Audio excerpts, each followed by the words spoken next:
Joining us now is Massachusetts Senator Elizabeth Warren. Senator, thank you for being on the show tonight. Let me start by asking you. Good to see you, too. Let me start by asking you what you make of this seemingly major deal announced by Senators Schumer and Manchin. Because, A, did you even know about this deal prior to today? And B, is Charlie finally going to get the football? Well, I certainly hope that Charlie's going to get the football. And think about what this is about. It's called the Inflation Reduction Act of 2022, as you rightly identify. Good naming there. But that is exactly what it does. So when you take a look at the climate part, for example, the climate part is absolutely about attacking the climate crisis head on.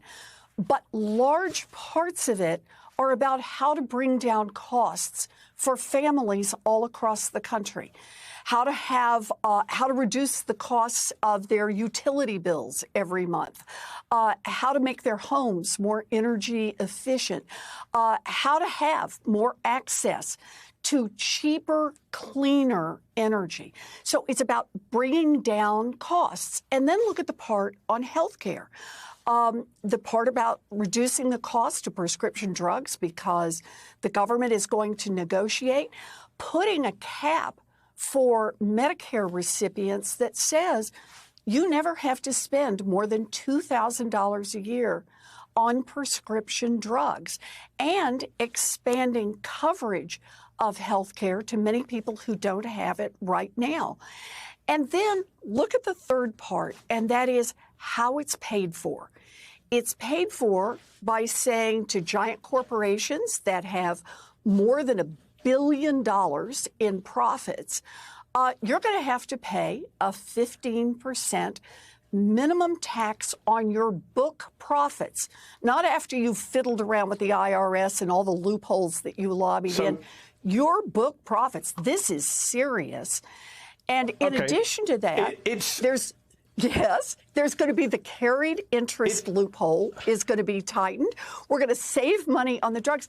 I just want you to look at the three pieces together. And ultimately that last one the carried interest, can I jump in on the carried interest? Please, of course. We know that Senator Kyrsten Sinema, your colleague from Arizona, was not last year a big fan of that. In fact, explicitly opposed to the carried interest rule. She's not been a big fan of lowering prescription drug costs, at least not in recent years. How do we know that she's not going to throw a spanner in the works? What's your message to Senator Sinema tonight? Look, I'm not doing predictions about any of my colleagues. I'm talking about what makes this a bill that helps reduce inflation, and on the part about taxes, that if we can get this through, it not only pays for the climate portion and the health care portion, but it also has hundreds of billions of dollars left over to actually reduce the national debt.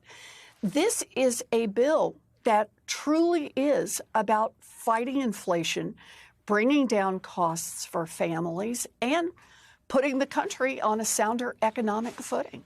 So you've described this bill, as Manchin and Schumer has, as anti-inflationary. The Fed has been doing its own anti-inflationary activities this week. You warned that Jerome Powell shouldn't raise rates again, but he did today, another historic rise. How worried are you now at the prospect of an interest rate rise-induced recession in the coming weeks or months? I'm very worried. And the reason I'm worried is that using the one tool that the Fed has, which is to raise interest rates, and using it aggressively to pound on this economy when it doesn't address many of the costs that families are feeling directly, is not a way to help families out and will not address some of the biggest drivers of inflation. In fact, just a few weeks ago, Fed Chair Powell was in the banking committee. We were in a hearing, and I asked him whether or not increasing interest rates was going to help with fuel prices. And he said no. Well, is it going to help with food prices? And he said no. Yeah. We have to remember the causes of inflation right now. We've got supply chain problems. Increasing interest rates isn't going to help with that. We still have COVID outbreaks all around the world, and that stops supplies. Agreed. Not going to help. So what would you that. do instead, Senator? So I would do many of the things the Biden administration is doing right now, and I want to give full credit. They are working to try to get COVID under control all around the world. They are working to untangle the supply chains. They're attacking these giant corporations, attacking the problem of price gouging with these giant corporations. And they're doing what they can to bring down fuel prices, including releasing oil from the Strategic Oil Reserve. And that's an approach that says we understand what the problem is, and we're going to do the things that will attack that directly. Between that and Congress doing its part, if we can go forward on the Inflation Reduction Act of 2022, I think this is good for our country, not just in the short term, but also the long term. By the way, I think you should probably stick to calling it the Inflation Reduction Act and not call it by its initials, which would be the IRA. You just changing tack for a second. You were one of the first senators to call for Donald Trump to be impeached back in 2019. James Carville once said you should have been picked as Joe Biden's attorney general. If you were AG, would you have gone after Donald Trump with more urgency than Merrick Garland has? And what do you make of the Washington Post reporting this week that the DOJ is now looking into Trump's actions as part of their criminal probe into the 2020 election? But to be clear, there is no evidence of an investigation to Trump himself yet. I think it is very important that the Department of Justice have the space to conduct the investigations and go where those investigations lead them. And then when they see the evidence in front of them, that they make the prosecutions that they believe they have the evidence for. I believe that that's what Merrick Garland will do, and I want to make sure he's got the space to do it. And just on the midterms and the elections coming up, what is your position on this ongoing debate within your party over whether the DCCC, the Democratic Governors Association, should they be paying for ads to elevate election deniers and far-right MAGA types in GOP primaries, whether it's governor's races in Maryland, Pennsylvania, or a congressional race in Michigan? Is that a mistake in your view? Is that dangerous? Yeah, I think that is enormously dangerous. I think that the best way we can spend our money and our time volunteering and our energy is to support really good Democratic candidates. You know, which reminds me, we got news today about the Democratic primary in Wisconsin. I've been a longtime supporter of Mandela Barnes and the person who was number 2 in that race, and I want to give him real credit.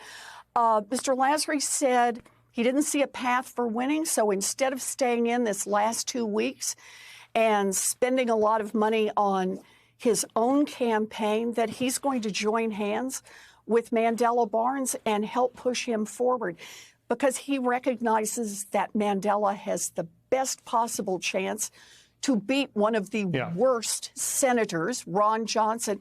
So anybody out here who's thinking about how can they help, this is a good moment to send Mandela Barnes a little money. Mandela Barnes needs the help.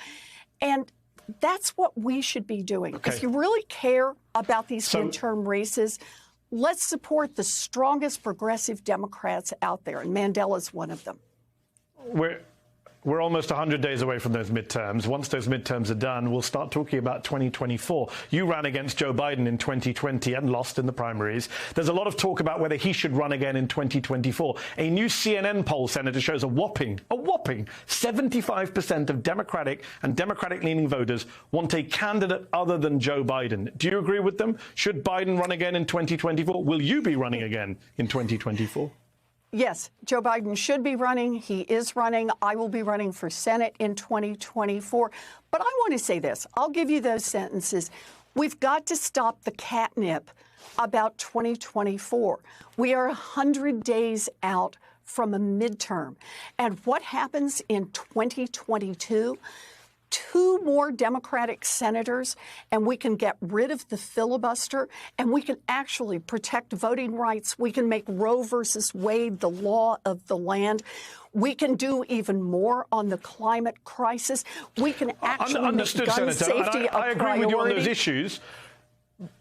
But it is a disconnect, is it not, when you see polls that show, when you see polls that show Democrats might hold on to the Senate and House, those same polls show bad numbers for Joe Biden. You can't just ignore that disconnect, can you? What we have to do right now is fight the fight that is in front of us. And the fight that is in front of us is the 2022 fight. If we hold on to the House and we expand our lead in the Senate by 2, we can get rid of the filibuster. We can do enormous good for the American people, and that puts us in a position in 2024 where we have more opportunities to win. If we start getting tangled up on 2024 and fail to pay attention to business in 2022, that's not only going to hurt us in 2022, it's going to bite us on the rear end in 2024. Thank you very much. That's a good way to end the conversation. We're out of time. Massachusetts Senator Elizabeth Warren, thank you so much for your time. Always appreciate the conversation.